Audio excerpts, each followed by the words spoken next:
الاهلاويه بقى يركزوا معايا في الفيديو ده جدا جدا جدا. بص يا سيدي، ده تصنيف الفرق. صن داونز راح كاس العالم 2029 خلاص، بيراميدز خلاص راح كاس العالم الانديه 2029 لان خد بطوله دوري ابطال افريقيا. طب ايه التصنيف ده؟ بص ركز معايا في التصنيف ده، ده تصنيف كاس العالم الانديه وليس تصنيف القاره. تصنيف كاس العالم انديه وليس تصنيف القاره. ركز معايا التصنيف ده بقى، ركز معايا يا سيدي. كاس العالم الانديه 2029 ده هيروح اربع فرق من قاره افريقيا.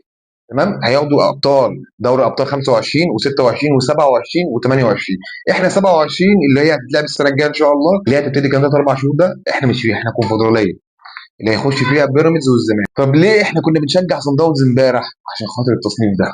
التصنيف ده احنا بنحتاجه لو فريق خد البطوله مرتين خلال 4 سنين، يعني مثلا لو صن داونز خد السنه الجايه او بيراميدز هنحتاج التصنيف ده. طب احنا لو كسبنا الكونفدراليه مثلا، هل النقط بتاعتنا هتزيد في التصنيف ده؟ لا، ده تصنيف القاره وده تصنيف كاس العالم. حلو حلو. الحل ايه؟ الحل احنا ان شاء الله نصعد دوري ابطال افريقيا السنه الجايه 2028 وناخدها.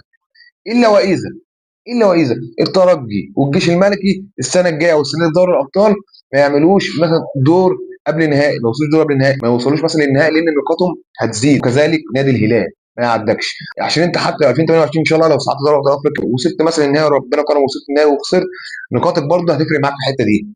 بس في حاله ايه بقى؟ لازم فريق ياخد البطوله مرتين عشان يحتاجوا للتصنيف ده. هنقول صن داونز خدها مرتين، هياخدها السنه الجايه واللي بعدها ايا كان يعني. فلازم انت دوري ابطال افريقيا 2028 تعمل او تكسب لغايه مثلا النهائي عشان يحتاجوا التصنيف ده. تمام تمام. عايز تريح دماغك خالص بقى من التصنيف ده، توصل 2028 ان شاء الله دوري ابطال افريقيا وتاخد البطوله.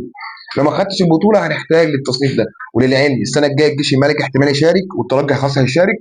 تمام، والهلال هيشارك. الجيش الملكي لسه الدوري لسه في ضرب النار في المغرب هناك على الاول والثاني والثالث والرابع، فممكن الجيش الملكي ما يشاركش. لو الجيش الملكي شارك في دوري ابطال افريقيا هتلاقي كمان 3 4 شهور ده وكسب ماتشات ووصل مثلا نصف نهائي، نقاطه هتعديك جامد. الكونفدراليه حتى لو خدتها مالهاش عازه، ده تصنيف كاس العالم للانديه. وصلت. خلاص بقى الاهلي لازم يصعد دوري ابطال افريقيا 28 وياخدها وريح دماغه. وصل النهائي بقى هنحتاج التصنيف نشوف هو الاهلي وصل كام وده كام. ليله ليله ليله.